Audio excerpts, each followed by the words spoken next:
Columbus, New Mexico, a town of roughly 1,800 people that sits along the U.S. Mexico border.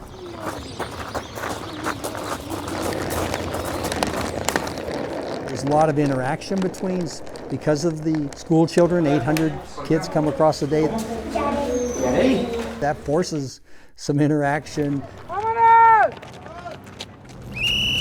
Nos despertamos como 6:30, 7 de la mañana, porque según estamos tomando el tiempo. En este tiempo se lava su cara, se cambia, la peino. Jadine is 9 years old and lives in Palomas, Mexico. Every morning, her mother, Patty, walks her to the border. Y ya nos vamos al puente, cruza el puente, se sube al bus. Es una rutina constante los 5 días de la semana. Thank you. It's a way of life for most people here. Sí. American kids living in Mexico, crossing the border daily to go to school in the U.S. Sí he escuchado comentarios respecto a eso, puesto que por impuestos y que por todo lo que ellos viven en los Estados Unidos, y dicen, ¿por qué viene alguien de México y nada más viene a la escuela o viene a agarrar becas? Pero precisamente porque es su derecho, tiene que estudiar en el país donde nació. First and foremost, they're U.S. citizens. I would imagine 99% of them will eventually end up living in the United States, as you would expect a U.S. citizen to do. And those parents are aware of that, and I think they want their children to learn English, to be assimilated into this culture. Good job. Good morning, good morning, good morning. Good morning. This is life for them. Our children experience things that most children don't. They live in one land and come over here to school, and living in two different countries, it takes some adjusting for them, but they come to school every day with a happy heart. We do our best to build relationships with kids. And the more we build those relationships with students, the better the outcome at the end. Before a few years ago, there was no clinic in Palomas. There's no hospital there, but there was no clinic or anything. And so if a mother got ready to deliver, the closest hospital was Deming. If they came to the border, even today, and if you come to the border and declare a medical emergency, the U.S. will let you in, and the village of Columbus will transport you to the hospital in Deming. Marta works in Palomas, but gave birth to a daughter in the U.S. 8 years ago.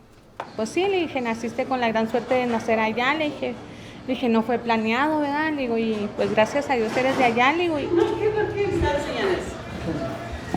We don't see as many ladies coming across giving birth anymore. It really has to be something that they can't handle down there. Even today, if there's a severe car accident or a more of a trauma type case, we'll transport them up to Deming. It's been this way for over 40 years. Many here are accepting. Some are not. Totally against it. Totally against it. Reason being is we pay the taxes here. We feed them. And I'm not racist, but we feed them. And we're paying for their school. They're going to get Social Security. They get the hospitalization. They get Medicare right away for free. For free. We have to pay for ours. First of all, the children, they were born in the United States, so they are U.S. citizens. Second of all, right now, their parents are not paying taxes in the United States. Taxpayer dollars are being used to educate those kids. If you look at it in the short term, you can say it's a drain on our system. But if you look at the fact that somewhere between 95 and 100% of those kids are going to end up living in the United States as adults, I want to make sure that they're employable, that they can get a job, they can pay taxes, they can contribute. Everybody working with your table, 2 minutes. Ese niño, el día que llega a su mayoría de edad, va a seguir estudiando o va a trabajar en su país, y él también va a pagar impuestos y va a tener las normas y las reglas que su país requiere. Jadine says she plans to live in the U.S. and pursue a career in education. She wants to be a teacher. JD? What the story's mostly about? If we don't educate them at this point, and we know they're going to live in the United States, there's a high probability that they're not going to learn English. They're either going to have very low-paying jobs, or they're not going to be employable, which means they're going to be on unemployment, they're going to be on subsistence, they're going to be on food stamps, they're going to be all the things.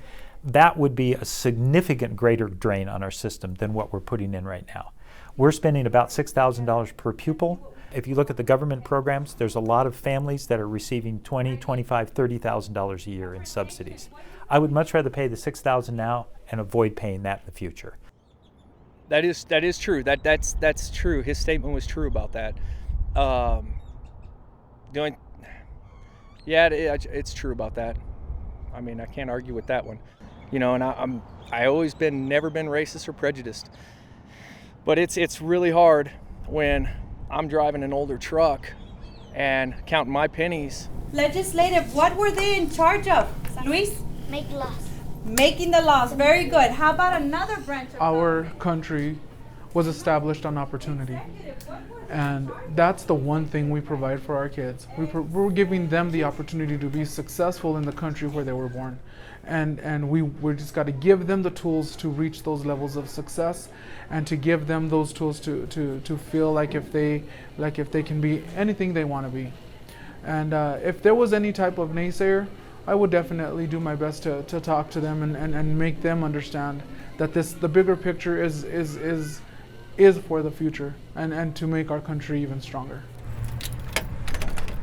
Cuando los hijos están relacionados con dos países, si son totalmente bilingües, yo pienso que si tienen mucha capacidad a agarrar un buen trabajo y a desenvolverse mejor, puesto que va a hablar dos idiomas.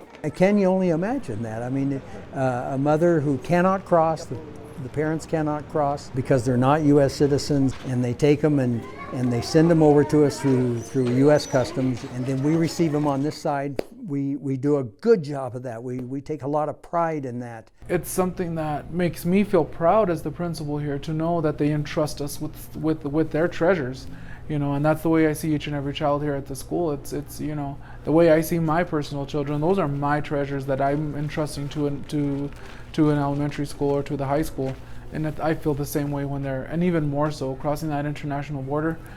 They know that when they come over here that they can trust us to provide them with what they need. Across the border in Palomas, Marta gets emotional when she thinks about what she wants for her daughter. Lo mejor, una vida bien, que salga adelante.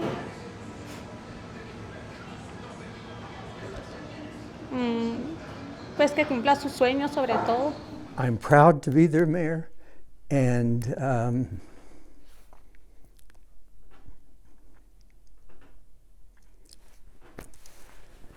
you know, the older I get, the more emotional I get. Anyway, I'm proud to be their mayor, and I feel that I need to serve them, I need to love them. ¿Cómo te fue? Bien. Dame tu machine. Okay. ¿A qué hora llegaste, hija? ¿Acabas de bajar? Sí. Ahora, el americano que está en descontento, que tenga paciencia, porque en un futuro, tanto el estudiante que está creciendo en México pero que va a Estados Unidos, él también va a tener que cubrir todas las reglas que su país requiere y a pagar impuestos y a llevar todo el mandato de lo que un presidente y un país requiere. Que nos den la oportunidad, porque si no saben la vida de otros países o de cómo se va relacionando el que está estudiando en Estados Unidos pero vive en México, tienen que darse la oportunidad de conocer cuál es la situación de cada quien.